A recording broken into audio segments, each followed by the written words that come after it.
Hola a todas y todos, mi nombre es Fabrizio Lorusso, esta es mi videocolumna para el canal del amigo Jesús Escobar Tovar y bienvenidos, bienvenidas a este espacio ahora infranavideño y 2025, es decir, post-navideño y que precede un poco el 2025 y justo es con el ánimo de desearles lo mejor para este periodo, con sus familias, con sus seres queridos, en donde sea. Y hacer un pequeño entrebalance, situación actual, perspectivas del aquí y del allá, es decir, qué fue, qué hay y qué viene, tanto aquí para México, en el contexto interno y un poco en el contexto global, internacional, sin poder claramente tratar todos los temas o resumir todo lo que ha sucedido, pero un poquito lo que yo he estado anotando de la agenda de este año que se acaba y lo que fue, ¿no? Lo que fue sin duda, eventos más importantes es la victoria, el refrendo a la 4T, incluso el crecimiento del proyecto político, de los votos en el Congreso. Entonces una victoria que incluye, claro, la presidencial, ¿no? Con incluso un aumento de los votos, de 6 millones de votos más, ¿no? De Claudia Sheinbaum respecto de López Obrador en 2018, pero también una mayor comprensión, yo creo, no solo en el electorado, sino en general, a nivel regional, a nivel popular del proyecto, que ha resultado ganador en las urnas y en las campañas. Hemos visto esas campañas el primer semestre del año, sin duda, aunque duran mucho más, ¿no? Pues se vienen de mediados del 2023, pero que entraron en su fase candente con los debates, ¿no? En primavera, podríamos decir así, en donde quedó ridiculizada, quedó menospreciada la figura, de hecho hoy casi ausente, salvo algunas declaraciones por ahí, de Xóchitl Gálvez como candidata del PRI-PAN-PRD, con la desaparición luego del PRD, después del 2 de junio, pero con una candidata y con una plataforma política detrás que se basó en campañas sucias, la de narcopresidente, la de narcocandidata, que no funcionaron, en no propuestas, es decir, en simplemente mantener programas sociales según y luego cambiar de idea cada vez que se tenía un auditorio diferente, o bien propuestas ya vistas durante el calderonismo, que no aportaron nada al debate y tampoco ahora están aportando ya al debate parlamentario, ¿no? En el propio Congreso como que no se vislumbran propuestas alternativas de todo lo que en cambio ya el gobierno instalado está proponiendo o haciendo, ¿no? Entonces esa falta, digamos, de propuesta, de planteamientos, de motivos concretos, es lo que aglutina, me parece que explica el fracaso y que aglutina a la oposición en ese vacío. Y es un vacío importante, incluso que no le hace bien a ningún país, pero que pues es un hecho. Y me parece que es algo que destaca más y de manera así contundente, evidente en este 2024, incluso más que en otros años, es cuando se ha revelado. Entonces esta 4T 2.0, por un lado, una continuidad con cambio que gana y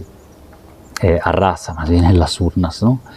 Y entonces en donde la oposición no ha sabido, no ha podido, no ha querido, ni le ha interesado formular un contraproyecto reformista, ultraderechista, de lo que sea, para contrastar eventualmente,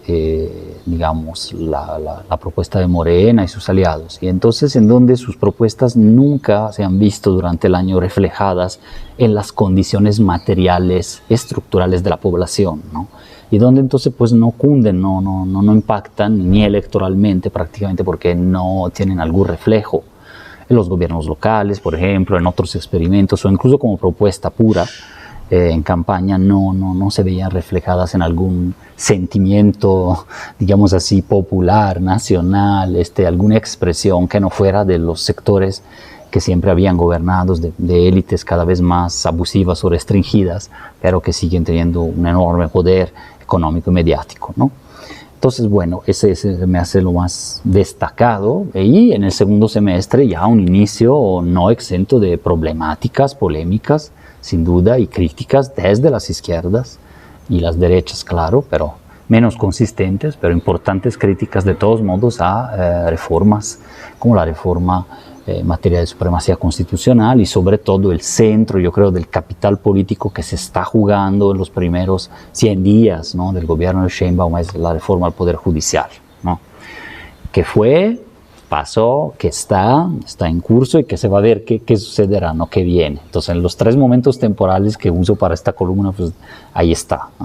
y entonces es un tema, no se trata aquí de ahondar en todos los elementos de ella, pero sí de señalarla como un punto en que se estableció, se decidió quizás gastar, quizás recuperar, quizás invertir capital político. Entonces, también hubo otras, claro, aunque pasaron con menos, podríamos decir, estruendo, la reforma indígena, los temas de seguridad, sin duda, yo creo que es el otro gran polo en que antes, durante, después, con este año de campañas que ha sido, que ha visto como sucede en cualquier año de campaña electoral y de elecciones, un aumento de la violencia. No debería de ser así, no lo estoy normalizando ni justificando, pero es un hecho que depende de diferentes equilibrios en las redes criminales, en las dinámicas locales, que entonces, bueno, visto esta situación, algunos focos, Chiapas han explotado, nuevamente Guanajuato, sin duda Sinaloa, Chihuahua, como banco de prueba para la nueva Secretaría de Seguridad Pública en manos de García Harfuch como coordinador de inteligencias y operativos en diferentes regiones en el país, con cierta presencia incluso física y ataques directos a sus funcionarios, como hemos visto ahora con homicidio de colaboradores y en Sinaloa, ¿no? Directamente un ataque al Estado o a sus representantes ahí, que muestra la gravedad de la situación y que entonces está y probablemente va a estar y va a seguir un tiempo, pero en que ya estamos viendo algún viraje, ¿no?, algún tipo de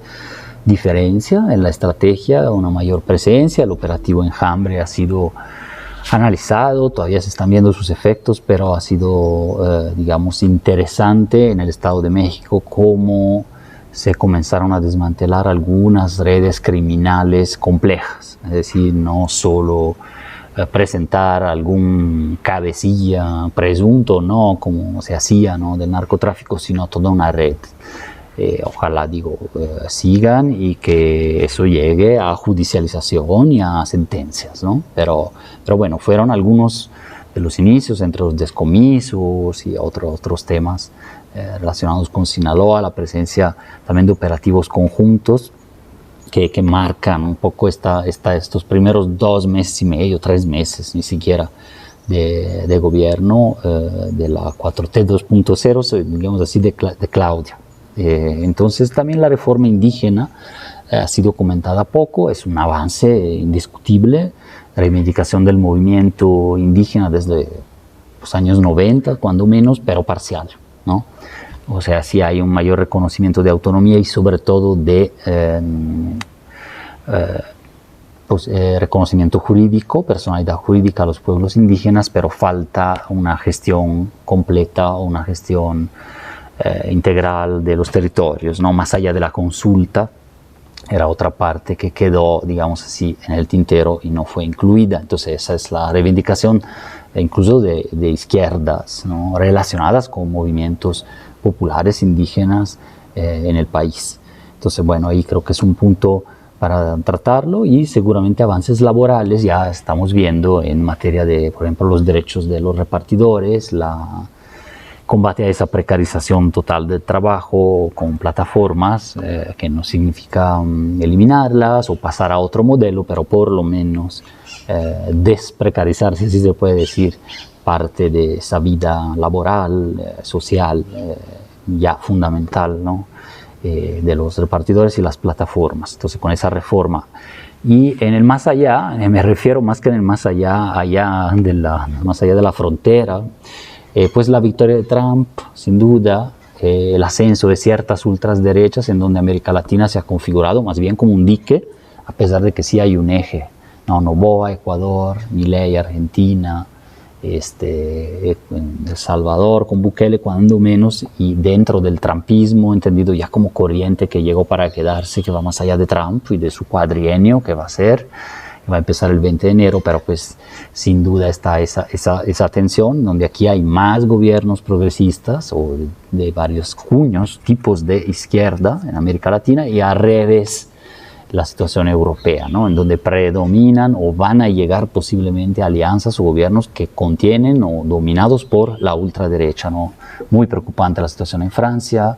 y en Alemania, sobre todo. Italia ya es gobernada por una derecha extrema y también tambalea el gobierno español de Pedro Sánchez del PSOE y entre otros, ¿no? Entonces, bueno, ¿qué hay más en el tablero internacional de este año? Sin duda, la perpetuación de un terrible genocidio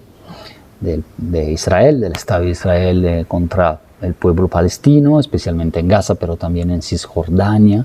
Ya la guerra se extendió a Líbano, a Siria, países vecinos, en donde la situación es muy tensa y no parece haber perspectiva de que Netanyahu, la ultraderecha de ahí,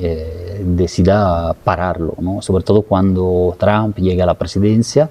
Trump, gran aliado, ha sido de esa ultraderecha israelí, a los intereses de Israel en la región, aunque no siempre son del todo coincidentes con Estados Unidos, pero sin duda son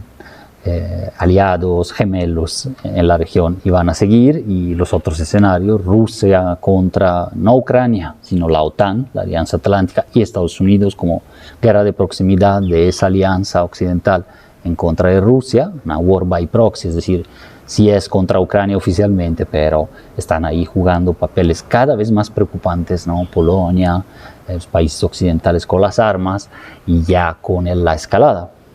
amenazada por Putin, pero de alguna manera también provocada por fuerzas y por el propio Biden, ya en su final de cuatrienio, con ya una amenaza nuclear, ¿no? Cada vez más, digamos, inminente, aunque yo todavía pienso no probable, ¿no? Pero sí ya en el discurso se está empezando a utilizar cada vez más. Y ojalá hay esa expectativa de que con Trump la negociación directa entre estas dos potencias se pueda dar y que pueda de alguna manera no admitirse una derrota de los aliados occidentales y de Zelensky, presidente de Ucrania, pero que ellos puedan presentarlo como un pacto digno y que Rusia también lo presente como una victoria, como casi siempre sucede con las guerras, pero para dar, digamos, poner un dique de contención a ese escenario. Vamos a ver si eso será posible. Y el otro escenario que se ha negociado y que está relacionado con este es una retirada estratégica parcial de Rusia, de Bashar al-Assad, el dictador sirio que fue ya sacado de Siria, de hecho se fue a Rusia, un poco para liberar ese escenario y dejarlo quizás a la balcanización, o sea, una división entre grupos rebeldes que, recuerdo, una parte de ellos y los que ganaron por ahora la conquista de Alepo y Damasco son derivados de Al-Qaeda, un grupo terrorista considerado así en todo Occidente, que entonces será muy difícil reconstruir a partir de eso, pero ya están empezando como que a reconstruir su imagen, cuando menos por el momento, pero una balcanización, ¿no? Con Turquía, que los apoyó, que en el norte presiona a los kurdos, que a su vez eran protegidos por los americanos, los estadounidenses, pero básicamente fueron dejados ahí, abandonados a combatir el ISIS, y luego con su interesante experimento autonomista, pero que está en riesgo, ¿no? Bajo el yugo, digamos, del ejército turco. Y finalmente otros grupos rebeldes todavía disidentes, los grupos ligados a la burocracia nacional de Bashar al-Assad, que construyó en décadas y décadas de dinastías familiares. Entonces, bueno, ahí es un proceso interesante, pero no desconectado del tablero europeo, ruso, ¿no? Ruso y de Ucrania. Entonces, ¿qué hay aquí en el presente? Pues un gran empate yo veo regresando a México en Morena, con esos, los hombres fuertes, machos alfas del Congreso, si Adán Augusto, Noroña y Fernández Noroña y, digamos así, Monreal, en que más que ya una lucha por el proyecto, parecen enarbolar una lucha por el poder que no le está haciendo bien en el último tramo, al menos de este primer periodo parlamentario del Congreso, no están haciendo bien, digamos así, ni a la imagen ni a la esencia de las reformas y del propio proyecto. Y que entonces espero pueda rectificarse, pero más que esperar,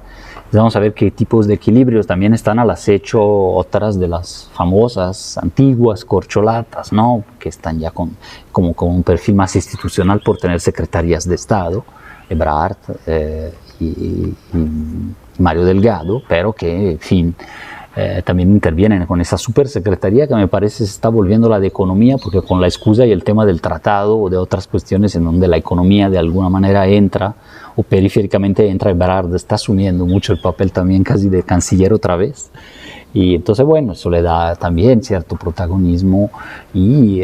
con fines incluso ya preelectorales, ¿no? Para después una eventual sucesión, etcétera, ¿no? Muy temprano para decirlo, quizás, pero ya vemos algunas dinámicas que pueden descomponer el proyecto antes de que simplemente se concrete, ¿no? Entonces, eso es un poco el análisis mío del presente, en donde como dije, no solo en el pasado, sino en el presente, día a día, está el tema de la seguridad,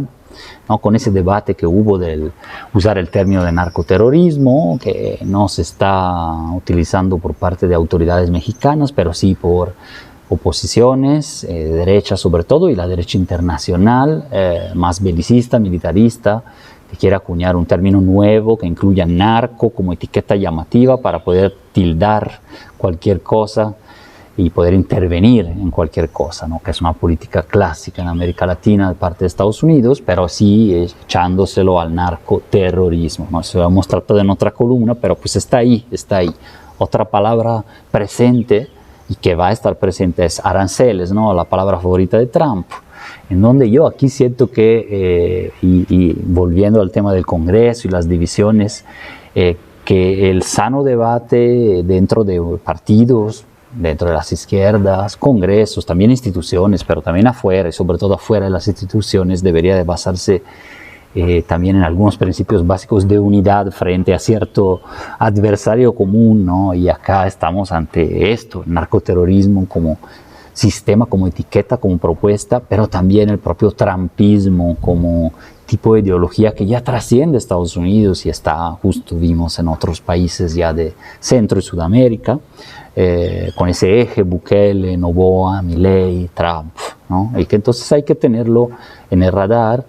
dentro de un contexto que es cada vez más militarista y belicista, ¿no? Lamentablemente también interno a México, pero a nivel global, con esa guerra grande, como le dicen en la escuela geopolítica italiana a veces, o con esa guerra civil global, en donde si unimos los hitos, los hilos de todos los escenarios ya mencionados, Medio Oriente, Ucrania, incluso Yemen y otras guerras de medio-baja intensidad militaristas en América Latina por parte de Estados Unidos, las bases que instala y todo eso, sí vemos un escenario globalmente interconectado, no digo de tercera guerra mundial, pero de algunos le llaman así, pero sí de una guerra civil global, una guerra en una suerte de red de guerras que pueden de alguna manera juntarse y jugar una en contra o a favor de otra en diferentes escenarios, ¿no? Entonces, bueno, para llegar un poco en cambio a lo que viene, aparte del tema de las siguientes reformas, organismos autónomos, ya pasó, pero pues hay que ver cómo se implementa y cómo va a seguir, y la electoral, ¿no? Me parece que ahí va a estar muy candente, muy fuerte el debate de representación proporcional, que son los pluris aquí en México, y representación mayoritaria, ¿no? En donde un sistema más equilibrado, desde mi punto de vista, contempla los proporcionales, los pluris, aunque se quieren eliminar posiblemente la reforma, pero los contempla con candados constitucionales muy claros a la participación y representación política y al papel de los partidos. Eso yo creo que es lo que falta. Es decir, no estaría en contra de los pluris como tal, es mi opinión, sino que esos permitieron el ascenso incluso de partidos minoritarios, locales, regionales, de izquierda, sobre todo desde los 70s, 80s, 90s, hasta poder llegar a mantener y detener el poder a nivel al menos ejecutivo, ¿no? Y del Congreso. Entonces eso es muy importante para la representación. Pero como ha funcionado, entiendo que también ha tenido graves problemas con personajes, el mal uso también que se ha hecho de esa forma de representación por parte de los partidos. Entonces ahí se trata de reformar justamente también el funcionamiento del sistema de los partidos políticos y de los pluris. Yo digo más que eliminarlos, ¿no? Pero bueno, eso lo dejamos para los debates que seguro habrá en el transcurso del año. Y se viene la aplicación, el voto del Poder Judicial, toda una incógnita, polémica, muy interesante, un experimento que tengo el auspicio, el deseo de que pueda funcionar y que eventualmente pueda rectificarse en las partes, elementos para las siguientes elecciones que no hayan funcionado, ¿no? Eventualmente. Entonces, pues ahí está muy interesante la situación en ese aspecto. Y sin duda quedan en el tintero cosas que ya deberían de estar, como las 40 horas, ¿no? La reducción del horario laboral, una reivindicación histórica que simplemente alinearía a México al resto del mundo, ¿no? Como es la mayoría de los países, y aquí está teniendo tantas resistencias, incluso dentro de Morena, que son incomprensibles, pero sí son comprensibles. Es decir, se entiende qué sectores empresariales están actuando ahí. Y entonces, bueno, hay soluciones intermedias que pueden ser la progresividad, ¿no? de la entrada de ese régimen de las 40 horas para no impactar directamente en toda la economía o en todos los bolsillos de empresarios que se oponen a esta situación, o que según el número de empleados formales de una empresa también se pueda eso matizar hasta llegar a las 40 horas o menos incluso, como se debate en algunos países, pero digamos así, con una ruta firme, ¿no? Yo creo que ese sí es algo que se le debe todavía al mundo del trabajo, que ha recuperado terreno, ha recuperado salario, ha recuperado dignidad, pero no del todo y como se desearía todavía, ¿no? Entonces, bueno, se viene la renegociación del TEMEC, sin duda, que empezará en 2026, entiendo, pero que ya desde el 25 y ya desde ahora, de hecho, está en la agenda como algo fundamental, sobre todo por la llegada de Trump y por la evolución tan rápida de la relación bilateral, pero también global, ¿no? Norteamérica, Canadá, pero también China, ¿no? China como gran actor global que quiere expandirse cada vez más, la disputa por los canales transísmico, transoceánico, en Nicaragua, en otros países y en Panamá, ¿no? Donde Trump justamente acaba de decir que quiere retomar el control de ese canal, que fue, de hecho, territorio estadounidense durante la mayoría del siglo XX. Y bueno, entonces en ese juego entra México, sí, con sus obras todavía no del todo desplegadas, pero que están casi concluidas o que van a ampliarse más, que sobre todo el corredor transísmico y el Tren Maya. Entonces, como parte de ese eje geopolítico marítimo, atlántico, pacífico, global, que ve en esos estrechos, en esos puntos de paso a nivel global, está haciendo muchos gestos, pero bueno, parte de mi cultura y lenguaje italiano en español, pero bueno, y entonces sí, son puntos fundamentales de circulación, de mercancía, también militares, ¿no? En ese momento hemos analizado también ya recientemente la nueva base militar que posiblemente se instale en Ecuador, en las Islas Galápagos, por parte de Estados Unidos, contrapuesta al puerto de Chancay en Perú, que es chino, ¿no? Ambas podrán ser utilizadas, de hecho, en algún momento, sobre todo la base militar americana, sí, pero también la de Chancay o el mismo paso de Panamá, los istmos para instalaciones militares, ¿no? O para el paso de infraestructura militar. Y entonces ahí reside su importancia geoestratégica, más allá de lo comercial, que es muy relevante, siendo que entre el 80-85% de la mercancía de la globalización se mueve en los océanos y en los mares, ¿no? Entonces, bueno, yendo un poco más allá, las negociaciones, hay expectativas en la parte de Rusia-Ucrania, ya lo hemos mencionado, con Trump, pero que por el momento tampoco parece ser, no, es muy simplón, me parece considerarlo el amigo de Putin que va a negociar la paz en 10 minutos, ¿no? Eso lo hemos escuchado de varios otros presidentes en la historia, también aquí en México, y no es como que la solución, pero bueno, ahí seguramente una parte del mundo expectante en en ese escenario, en donde en cambio en el otro escenario de Israel que quiere construir su gran Israel y básicamente